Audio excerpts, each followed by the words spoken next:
Hello guys, നമ്മൾ ഇന്ന് നമ്മുടെ പന്നി ഇറച്ചിയാണ് ഇന്ന് കറി വെക്കാൻ പോകുന്നത്. അപ്പോൾ ഫസ്റ്റ് ടൈമാണ് ഞാനത് ചെയ്യാൻ പോകുന്നത്, അതുകൊണ്ടൊരു എക്സൈറ്റ്മെൻ്റ് ഉണ്ട്. നമ്മളത് കുക്കറിലിട്ട് അടിക്കാൻ വേണ്ടിയിട്ട് കഴുകി വൃത്തിയാക്കി സ്മെല്ലുണ്ടാവാതിരിക്കാനാണ് നമ്മൾ കശുമാവിൻ്റെ ഇലയിട്ട് കുക്കറിലിട്ട് അടിക്കാൻ പോകുന്നത്. നമ്മൾ തേങ്ങ അരച്ചാണ് ഇന്ന് പന്നി ഇറച്ചി കറി വെക്കാൻ പോകുന്നത്. തേങ്ങ ഇറച്ചി കറി വെക്കുമെന്നൊന്നും എനിക്കറിയില്ല, തേങ്ങ വറുത്തരച്ച് കറി വെക്കാമെന്നാണ് എൻ്റെ പ്ലാൻ. അതിന് വേണ്ടിയിട്ട് പന്നി ഇറച്ചി നമ്മൾ കഴുകി വൃത്തിയാക്കി ഇവിടെ എടുത്ത് അരിഞ്ഞ് വെച്ചിട്ടുണ്ട്. അപ്പം നമ്മുടെ കൊത്തി അരിഞ്ഞ് വെച്ച തേങ്ങ നമ്മൾ മിക്സിയുടെ ജാറിലിട്ട് നല്ല പൊടി പൊടിയായിട്ട് പൊടിച്ച് വെച്ചിട്ടുണ്ട്. ഇനി അടുത്ത നമ്മുടെ ചട്ടി എടുത്ത് അടുപ്പത്ത് വെച്ച് തീയൊക്കെ കത്തിച്ച് റെഡിയാക്കി ഈ നമ്മുടെ തേങ്ങയൊന്ന് വറുത്തെടുക്കാനായിട്ട് പോവുകയാണ്. അതിന് വേണ്ടിയിട്ട് കുറച്ച് എണ്ണ ഒഴിച്ച് കൊടുത്തു. എന്നിട്ട് എണ്ണ ഒഴിക്കേണ്ട ആവശ്യമൊന്നും ഇല്ല, തേങ്ങയിൽ ഓൾറെഡി എണ്ണമയം ഉള്ളതുകൊണ്ട്. എന്നാലും ഞാൻ കുറച്ച് ഒരു ടേസ്റ്റിന് വേണ്ടിയിട്ട് ഒഴിച്ച് കൊടുത്തു എന്നേ ഉള്ളൂ. അപ്പം നമ്മൾ എണ്ണ ഒഴിച്ചിട്ട് നമ്മുടെ തേങ്ങ ഇട്ടിട്ട് നന്നായിട്ടൊന്ന് മിക്സ് ചെയ്യുവാണ്. ഇനി ഇതിലേക്ക് നമുക്ക് വേണ്ട നമ്മുടെ പൊടികളൊക്കെ നമുക്ക് ഇട്ട് കൊടുക്കാം. ആദ്യം മുളക് പൊടിയാണ് ഇട്ട് കൊടുക്കുന്നത്. അത് ഞാൻ നേരത്തെ പറഞ്ഞിട്ടുണ്ട് വീഡിയോയിലൊക്കെ, നമുക്ക് നല്ല എരിവ് വേണമെന്ന്. അതുകൊണ്ടാണ് 2-3 സ്പൂൺ കൂടുതലെടുത്തത്. പിന്നെ മല്ലിപ്പൊടി ഇട്ട് കൊടുത്തു, പിന്നെ മഞ്ഞൾപ്പൊടി ഇട്ട് കൊടുത്തു. ഇനി നന്നായിട്ടൊന്ന് അത് നമുക്ക് മിക്സ് ചെയ്യാം. എന്നിട്ട് അതിനകത്ത് കിടന്ന് നമുക്കതൊന്ന് വേകട്ടെ. തീ ഞാൻ കുറച്ച തീയാണ് വെച്ചിരിക്കുന്നത്, അതുകൊണ്ട് അധികം ടെൻഷനൊന്നും ഇല്ലാതെ എനിക്ക് വേറെ പരിപാടിയിലൊക്കെ ചെയ്യാനായിട്ട് സാധിച്ചു. ഞാനത് കുറഞ്ഞ തീയിട്ട് കൊടുത്തിട്ട് ജസ്റ്റ് ഒന്ന് ഇളക്കി കൊടുത്തു. എന്നാലും ഇടയ്ക്ക് നമ്മുടെ വാങ്കൂട്ടൻ എന്തോ അലമ്പുമായിട്ട് വന്നപ്പോൾ ചെറുതായിട്ടൊന്ന് കരിഞ്ഞു പോയിട്ടുണ്ട്. നമ്മൾ മിക്സിയുടെ ജാറിലിട്ട് ഒന്ന് അരച്ചെടുത്ത് കുറച്ച് വെള്ളമൊക്കെ ഒഴിച്ച് അരച്ചെടുത്ത് നമ്മൾ മാറ്റി വെച്ചിട്ടുണ്ട്. ഇനി നമ്മുടെ ഇഞ്ചിയും പച്ചമുളക് ഇല്ലായിരുന്നു, ഓൾറെഡി മുളക് പൊടി കൂടുതലിട്ടുള്ളതുകൊണ്ട് ഇഞ്ചിയും വെളുത്തുള്ളിയും കണ്ടില്ല ഗൈസ്. അതുകൊണ്ട് നമ്മൾ ബാക്കി സവാള വേപ്പില എല്ലാം അരിഞ്ഞ് സെറ്റാക്കി വെച്ചു.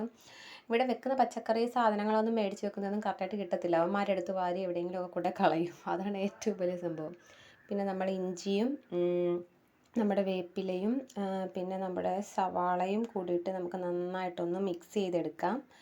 നന്നായിട്ടൊന്ന് നമ്മുടെ നേരത്തെ നമ്മൾ തേങ്ങ വറുത്ത് എടുക്കാൻ വെച്ച ചട്ടി തന്നെയാണ് എടുത്തത്. നമ്മൾ വേറെ ഞാൻ എന്തോ ഇനി നമുക്ക് ഉപ്പിട്ട് കൊടുക്കാം.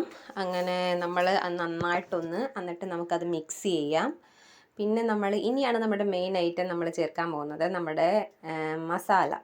നമ്മൾ ആദ്യം നമ്മുടെ തേങ്ങ റെഡിയാക്കിയപ്പോൾ അതിനകത്ത് മസാല ചേർത്തിട്ടില്ലായിരുന്നു. അപ്പോൾ ഇപ്പോഴാണ് നമ്മൾ മസാല ചേർക്കുന്നത്. എന്നിട്ട് നമുക്ക് നമ്മുടെ ഈ ഗ്രേവിക്കുള്ള ഇത് നമുക്ക് റെഡിയാക്കിയിട്ട് നമ്മുടെ അരച്ച് വെച്ചിരിക്കുന്ന വറുത്തരച്ച തേങ്ങ അത് നമുക്ക് ഈ മിക്സിലേക്ക് ചേർത്ത് കൊടുക്കാം. എന്നിട്ടിത് നന്നായിട്ടൊന്ന് മിക്സ് ചെയ്ത് വരുമ്പോഴേക്കും അപ്പം തന്നെ നല്ലൊരു സ്മെല്ലൊക്കെ വരുന്നുണ്ട്. ഇപ്പം നല്ല സ്മെല്ലുണ്ട്. എനിക്ക് മൂക്കിന് ചെറിയ പ്രശ്നം ഉണ്ടെങ്കിലും നല്ല സ്മെല്ലുണ്ട് എന്ന് എനിക്ക് തോന്നി. എന്നിട്ട് നമുക്ക് അടുത്തത് നമ്മുടെ കഴുകി വൃത്തിയാക്കി വെച്ചിരിക്കുന്ന നമ്മുടെ പോർക്ക് ഇട്ട് കൊടുക്കാം. എന്നിട്ട് നമുക്കത് നന്നായിട്ടൊന്ന് മിക്സ് ചെയ്യാം. അപ്പം ഞാൻ ആദ്യമായിട്ടാണ് ഇത് വെക്കുന്നതെന്ന് പറഞ്ഞല്ലോ, എനിക്കപ്പോൾ അതുകൊണ്ട് അതിൻ്റെതായ ചില മിസ്റ്റേക്കുകളൊക്കെ ചിലപ്പോൾ സംഭവിക്കാം. എനിക്കറിയില്ല ഇതിന് വേറെ എന്തെങ്കിലും പ്രത്യേകതകളൊക്കെ ഉണ്ടോയെന്നറിയില്ല മസാലക്കൂട്ടിലൊക്കെ. അപ്പം ഇങ്ങനെ തോന്നിയതുകൊണ്ട് ഞാൻ വെച്ചത്. പിന്നെ എനിക്ക് ആക്ച്വലി പോർക്ക് അത്ര ഇഷ്ടമില്ല. അപ്പോൾ അതുകൊണ്ട് കുറച്ച് ഗ്രേവി ഉണ്ടാവാൻ വേണ്ടിയിട്ടാണ് കുറച്ച് വെള്ളം ഒഴിച്ച് കൊടുക്കുന്നത്. അപ്പം ആ വെള്ളം ഒഴിച്ച് കുറച്ച് ഉപ്പിൻ്റെ കുറവുണ്ടായിരുന്നു, അപ്പോൾ അതും കൂടി ഇട്ട് കൊടുക്കാം. എന്നിട്ട് മൂടി വയ്ക്കാം. ഇനി കുറച്ച് സമയം നമുക്ക് വെയിറ്റ് ചെയ്യാം. ഈ സമയത്ത് രണ്ടവന്മാരും സ്കൂളിൽ പോകാതുണ്ടായിരുന്നതുകൊണ്ട് നല്ല ബഹളമായിരുന്നു. അപ്പം നമ്മുടെ കറി തിളച്ച് വന്നിട്ടുണ്ട്. ആഹാ, നല്ല സ്മെല്ലുണ്ട് കേട്ടോ ഗൈസ്.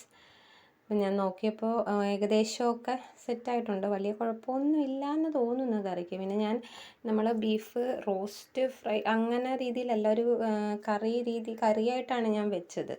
അപ്പോൾ എല്ലാവർക്കും കഴിക്കാനായിട്ടാകുമല്ലോ എന്ന് വിചാരിച്ചു. അപ്പം നമ്മുടെ കറി ഇവിടെ റെഡി ആയിട്ടുണ്ട്. കാണാൻ തന്നെ നല്ല ഭംഗിയുണ്ടല്ലേ ഗൈസ്. അപ്പോൾ എനിക്ക് നല്ല ഭംഗിയായിട്ട് തോന്നുന്നുണ്ട്. അപ്പോൾ നമ്മുടെ പാത്രത്തിലോട്ടൊക്കെ എടുത്ത് മാറ്റി വെച്ച് ചെറുതായിട്ടൊന്ന് ഡെക്കറേഷനൊക്കെ ചെയ്തിട്ടുണ്ട്. ഇതാണ് നമ്മുടെ ഇന്നത്തെ ലഞ്ചിനുള്ള പോർക്ക് കറി. എല്ലാവർക്കും ഇഷ്ടപ്പെട്ടെന്ന് വിചാരിക്കുന്നു. അടുത്ത ഒരു വിഭവവുമായി അല്ലെങ്കിൽ പുതിയൊരു വീഡിയോയുമായിട്ട് വീണ്ടും വരാം. ബൈ.